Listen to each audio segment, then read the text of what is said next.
Live in Japan. So much cheaper. We're in Homebush West, Sydney today, moving a 2-bedroom apartment. They're proper cowboys, were they? They put a mattress into water.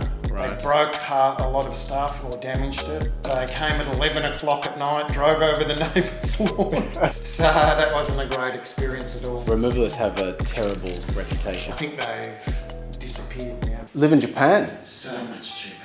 You can get a more than a livable house for under 100,000 with land. We'll renovate an old Kaminka.